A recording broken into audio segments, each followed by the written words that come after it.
A very good evening. You're watching Big Bang with me, Shruti. Bengaluru's night sky over Bommasandra was suddenly set alight. 3 industrial units in the area were ravaged by a fire.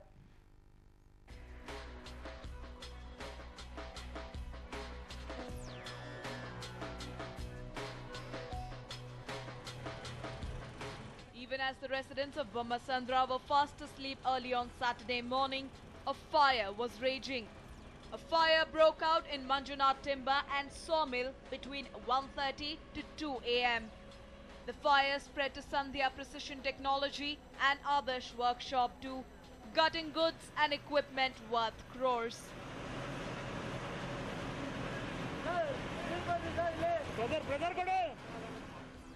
Five fire tenders rushed to spot, doused the fire after almost 7 hours.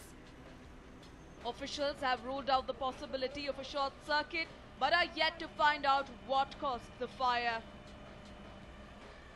No casualties were reported, primarily because residents living in adjacent houses were alerted immediately. Their homes, though, have been covered with ash thanks to the smoke from the burning sawmill. The timber yard has incurred heavy losses as several wood-cutting machines and timber have been burnt. Adarsh Workshop said that more than 20 laptops, which were to be distributed among the specially abled people, have been destroyed. According to the residents, industries have come up illegally in the area despite it being a residential area. The Bommasandra Gram Panchayat members and residents have filed several complaints with concerned authorities, but no action has been taken. Our correspondent Bansi Kalapa was at the spot.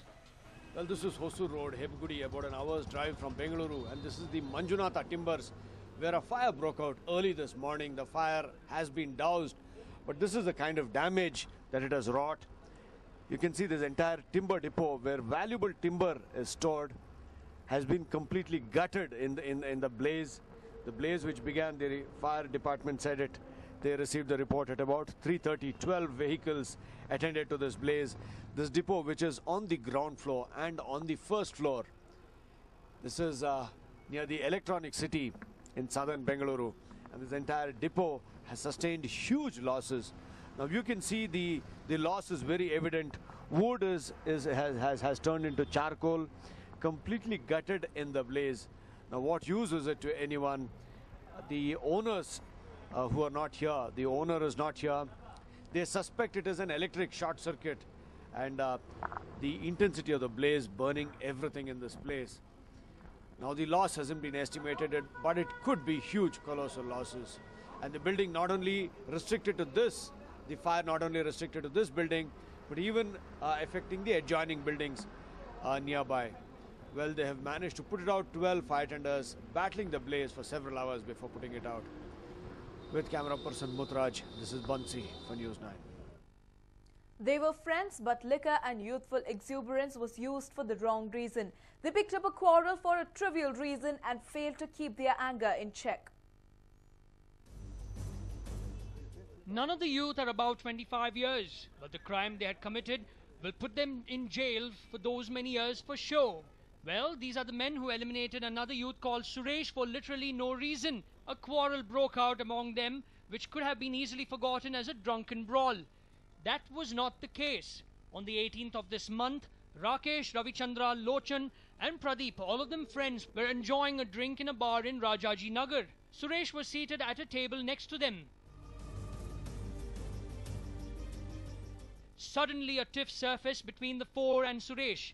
While leaving the bar, Suresh threw a bottle towards them, but it did not injure anyone. This enraged the four. They came out of the bar and chased Suresh. They found him at Mariappanpalya main road. The four pounced on him and hacked him to death. We had information that murder had taken over a girl's issue. Later we came to know it was a drunken brawl. When we investigated about the people who had visited the bar that day, we found that these youth were absconding. When we nabbed them and brought them to the station for interrogation, they confessed to having killed Suresh. One of the accused, Ravichandra, is a videographer, and a murder case was registered against him in Nelamangala police station. Rakesh, also known as Lanke, works for a finance company as a recovery agent.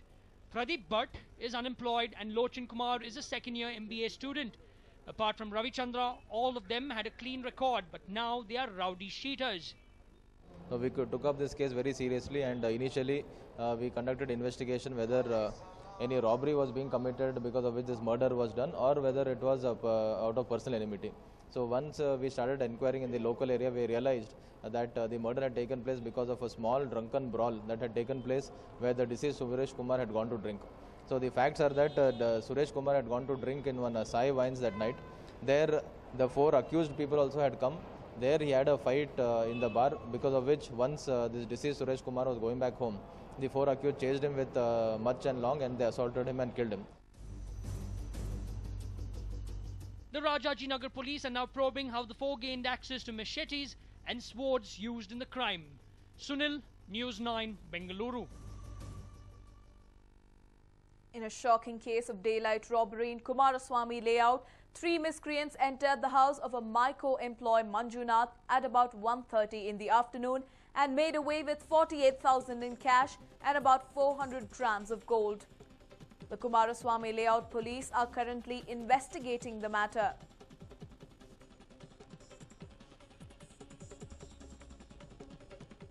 ಬಂದಿದ ತಕ್ಷಣ ಯಾರೋ ಒಂದು ದೊಡ್ಡ ದಪ್ಪಗೆ full ಉದ್ದ ಇದ್ದಾಳೆ lady ಬಂದಿದ್ಲು, full scarf ಕಟ್ಕೊಂಡಿದ್ಲು, ಚೂಡಿದಾರ ಹಾಕಿದ್ಲು, ಬ್ಲ್ಯಾಕ್ ಅಂಡ್ ಮೆರೂನ್ ಹಾಕಿದ್ಲು. ಫಸ್ಟ್ ಬಂದು ಕೆನೆಗೆ ಹೊಡೆದು ಬಾಯಿ ಮುಚ್ಚಿದ್ಲು. ಮುಚ್ಚಿದ ತಕ್ಷಣ ಮತ್ತೆ ಒಂದು ಇಬ್ಬರು ಹುಡುಗರು ಬಂದಿದ್ರು ಸರ್, ಒಂದು 21-22 ಏಜ್ ಇರ್ಬೋದು. ಆ ತರ ಹುಡುಗರು ಬಂದ್ರು. ಒಬ್ಬ ಬಂದು ಕೈ ಹಿಡ್ಕೊಂಡ, ಒಬ್ಬ ಬಂದು ಬಾಯಿ ಮುಚ್ಚಿಬಿಟ್ಲು. ಒಬ್ಬ ಬಂದು ನನ್ನ ವೇಲಲ್ಲೇ ನನ್ನ ಚುನ್ನಿ ತಗೊಂಬಂದ, ಅಲ್ಲಿ ಮಡ್ಚಿಟ್ಟಿದ್ದೆ ನಾನು, ಚುನ್ನಿಗೆ ತಗೊಂಡು ನೋಡಿ ಇಲ್ಲೇ ಕಟ್ಬಿಟ್ಟು ಈ ಕಡೆ ಒಂದು ಕಾಲು ಈ ಕಡೆ ಒಂದು ಕಾಲು ಹಾಕ್ಬಿಟ್ಟು ನನ್ನ ಮಲಗಿಸ್ಬಿಟ್ಟು. And well, in a shocking case of daylight robbery in Kumaraswamy layout, 3 miscreants entered the house of a MICO employee Manjunath at about 1:30 in the afternoon and made away with 48,000 in cash and about 400 grams of gold. The Kumaraswamy layout police are currently investigating the matter, and there is no information on who the miscreants could be, and the police are trying to nab the culprits. One lady aged about 35 to 40 years, they came to Kumaraswamy layout and they again enter into the house of one Manjunath, who is MICO employee, and in the house Manjunath, Mrs. Kavita and his mother Papam was sleeping in that house. One lady came and along with the lady 2 boys came and they tied her legs and hands, and they went to their bedrooms and they opened the almirah and they have taken away about 300 to 400 gram gold and about 43,000 rupees cash.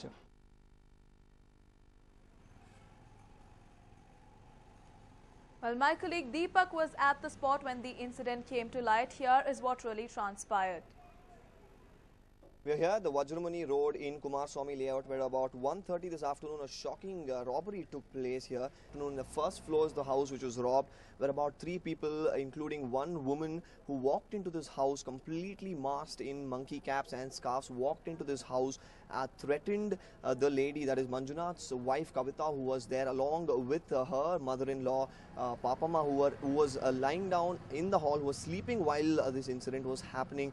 The 2 men and the lady apparently tied her with scarves and other cloths which were in her house, and then went into the room, opened the cupboards and all the briefcases, took away about 48,000 rupees in cash and about 400 grams of gold. And what's even more shocking in this whole incident is that Papama, who was in the hall while all of this happened, claims that she heard nothing at all, whereas Kavita claims that she was beaten by these people, then tied down, her mouth was covered with a cloth, and all of this happened. Papama claims that she did not hear any of this happen. Meanwhile, the police are investigating the matter right now. The ACP is currently inside the house, who is going through the evidence and the facts.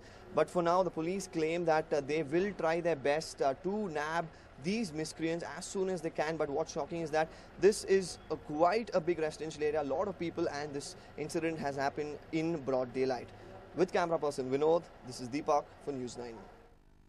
And moving on, Right to Education was introduced to help socially and economically backward parents to provide quality education to their children in reputed private schools. But has it served the purpose? Let's check it again.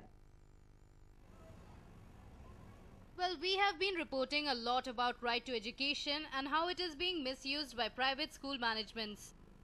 But despite the reports and stern warnings issued by the government, private schools continue to demand exorbitant fee from the parents. One such incident has come to light from a school in Vidyapeeth Circle of Bengaluru. Private schools are expected to preserve 25% of seats under the Act and not ask them for fees, but the Holy Child School in Vidyapeeth Circle seems to be following a different rule. The school, of course, has awarded 25 RTE seats to the children, but when parents came to school to complete the admission procedure, the principal is alleged to have demanded 50,000 rupees from them. The principal of the school said that parents have not been asked to pay such an exorbitant amount, but also said that they have been asked to pay anything between 5 to 15,000 rupees. ಏನಿದ್ರು uniform ಬುಕ್ಸ್ದು ಅಂತ ಹೇಳಿರ್ತೀವಿ. So ಅದರಿಂದ ಕೆಲವು ಪೋಷಕರು ಅವ್ರದ್ದು ಏನು views ಇರುತ್ತೆ ನಮಗೆ ಗೊತ್ತಿರೋದಿಲ್ಲ, ಅವರಲ್ಲಿ ಏನು ಹೇಳಿದ್ದಾರೆ ಅಂತಲೂ ನಮ್ಗೆ ಹೇಳಿಲ್ಲ. ಸುಮ್ಮನೆ ಒಂದು ನೋಟಿಸ್ ಕಳಿಸಿದ್ರು, ಅವರೇ ಬಂದು ಎನ್ಕ್ವೈರಿ ಮಾಡಿಕೊಂಡು ಹೋದ್ರು. 50,000 ತನಕ ದುಡ್ಡು ಕೇಳಿದ್ದಾರೆ ಅಂತ ಅದು ಖಂಡಿತ ಸುಳ್ಳು. ಅವ್ರು ಎನ್ಕ್ವೈರಿ ಮಾಡ್ದಿರ ಕೊಟ್ಟಿರೋದು. ಕೊಟ್ಟ ಮೇಲೆ ಬಂದು ನಮಗೆ ಅವ್ರು ಮಾಡ್ಕೊಂಡು ಹೋಗಿದ್ದಾರೆ. ಸೊ ನೀವು ಅವರನ್ನೇ ಬೇಕಾದ್ರೆ ಕಾಂಟ್ಯಾಕ್ಟ್ ಮಾಡ್ಬೋದು. But according to rule, a school is not allowed to demand fee from parents while allotting seats under RTE quota. The government reimburses 11,848 rupees for each student who secures a seat in private school under the quota. The Department of Education considers it as an offence if any school management is found involved in such a practice. When parents visited the school to get the admission done, it is alleged that the principal demanded money from them. It is also being alleged that the principal first asked the couple to switch their mobiles off so that the conversation is not recorded and used as evidence later. The money demanded is said to be towards uniforms, text and notebooks. ಹೋಗೋವಾಗ mobile off ಮಾಡಿ ಅಂದರು, switch off ಮಾಡಿ ಅಂದರು. ನಾವು ಒಳಗಡೆ ಹೋಗಿದ ತಕ್ಷಣ ಅವರು ಈ ಥರ ನಮಗೆ ಮಗುಗೆ ಸೀಟ್ ಬಂದೈತೆ, ಈ ಥರ ಒಂದು 39,000 ಆಗುತ್ತೆ ಅಂದರು.